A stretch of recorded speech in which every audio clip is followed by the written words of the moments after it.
It's story time. Working the night shift as a graveyard guard had always been an eerie and solitary job. My responsibilities included ensuring that the ancient cemetery remained undisturbed, free from vandals or curious trespassers.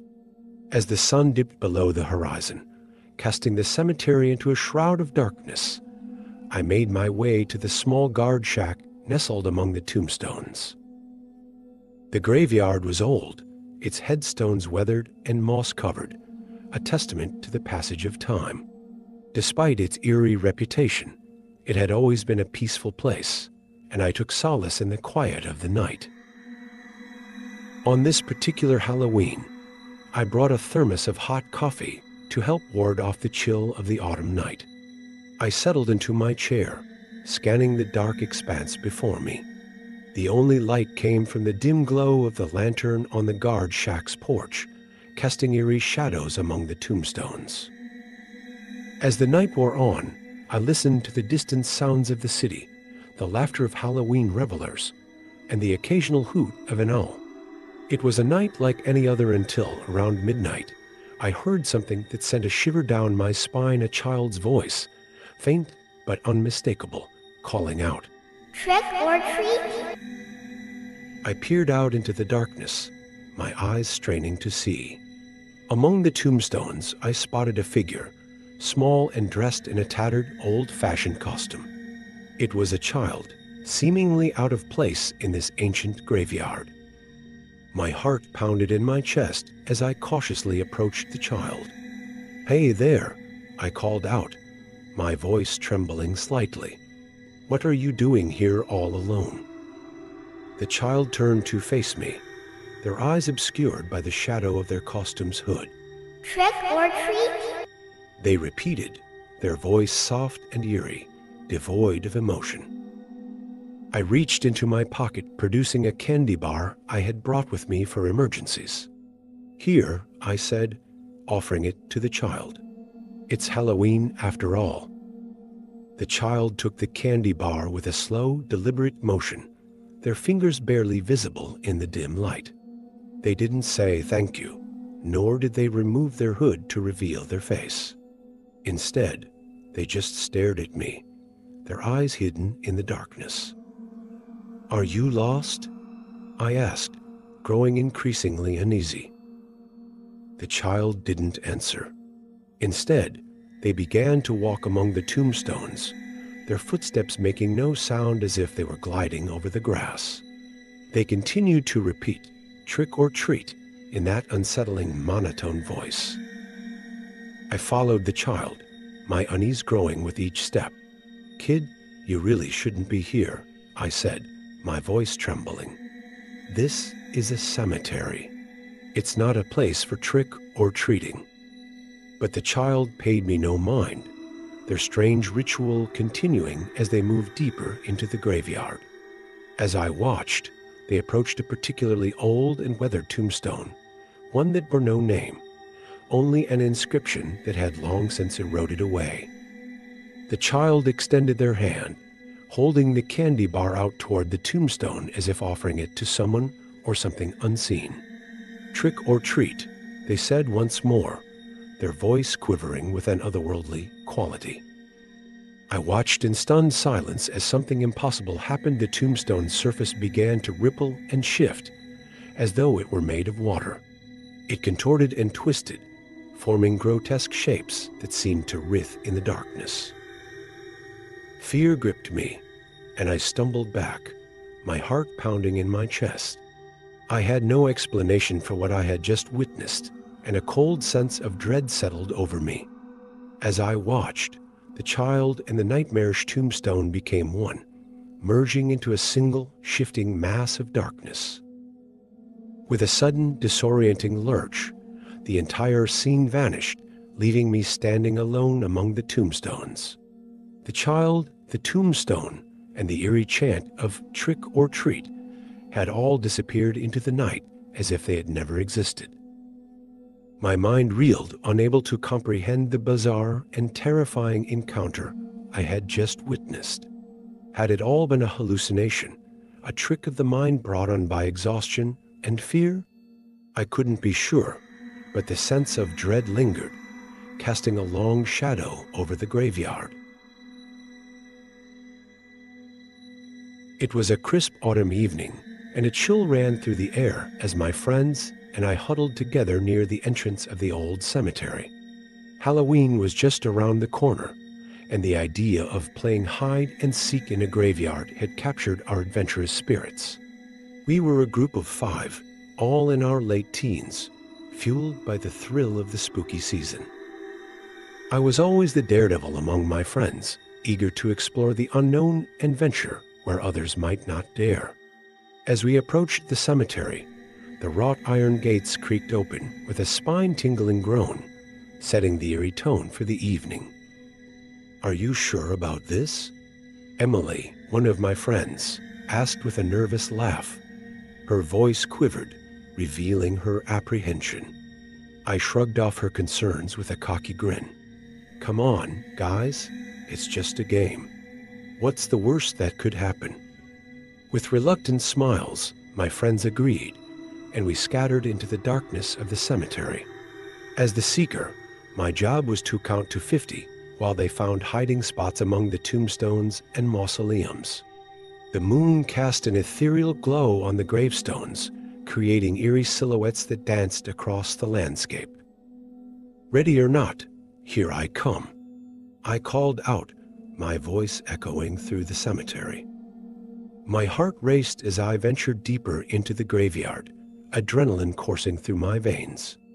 I wandered between the rows of tombstones, scanning for any sign of movement or a telltale giggle that would betray their hiding spots. The game had been underway for about 10 minutes when I stumbled upon a peculiar gravestone. Unlike the others, this one was adorned with a worn bronze plaque that read, "Private Samuel O'Donnell, 1845 to 1863.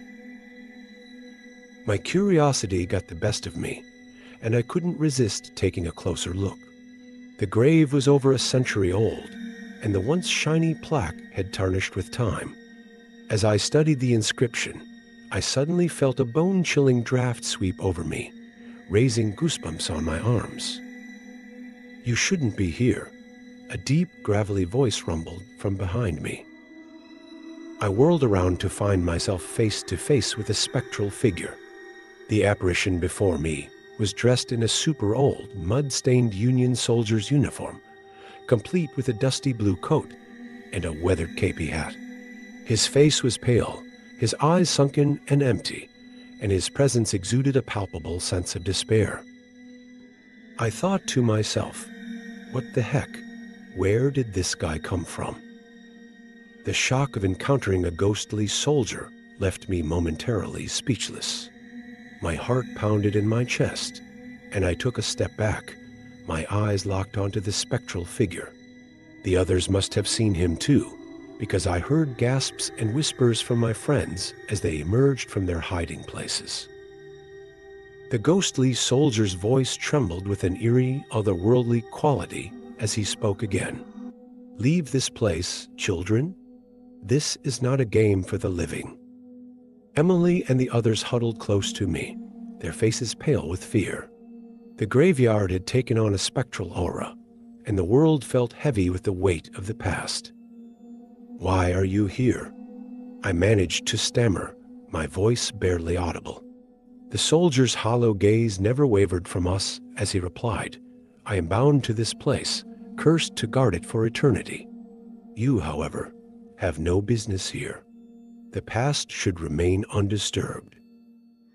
His words sent shivers down my spine, and I could feel the intensity of his message. It was as if he were warning us of some hidden danger, some ancient curse that lay dormant beneath the tombstones. "But we were just playing a game," Emily whispered, her voice quivering. "We didn't mean any harm." The soldier's spectral form seemed to waver, as if he were considering our words. Then, with a mournful sigh, he spoke again. "Very well, but heed my warning. This place is not to be trifled with. Leave now before it's too late." Without waiting for a response, the ghostly soldier slowly faded away, his form dissipating like smoke in the night air. The chill that had settled over us began to lift, and the graveyard returned to its eerie but familiar silence. With trembling legs, we hurried back to the cemetery gates and emerged onto the quiet street beyond. The encounter with the ghostly soldier had left us shaken and bewildered, our Halloween adventure forever changed. As we walked away from the cemetery, I couldn't help but wonder about the soldier's warning. What had happened in the past that bound his spirit to that hallowed ground? And what hidden secrets did the graveyard hold, waiting to be unearthed by those who dared to venture too close? My best friend, Ethan, and I eagerly planned our costumes and mapped out our trick or treating route. But our adventure took an unexpected turn when we decided to take a shortcut through the old graveyard. The cemetery was infamous among the local kids. It was said to be haunted, a place where restless spirits roamed beneath the pale light of the moon.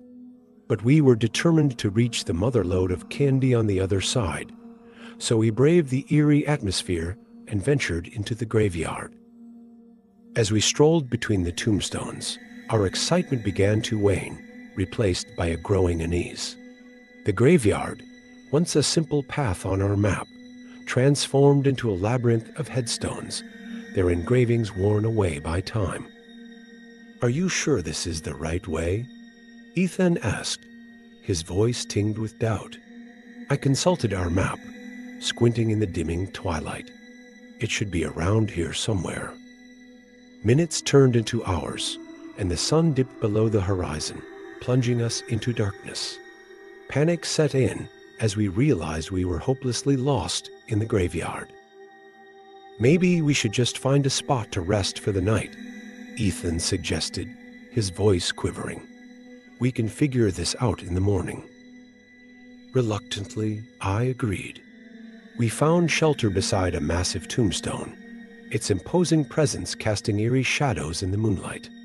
With our costumes serving as makeshift blankets, we settled into sleep, despite the unsettling surroundings. As I drifted into a fitful sleep, my dreams took an unexpected turn.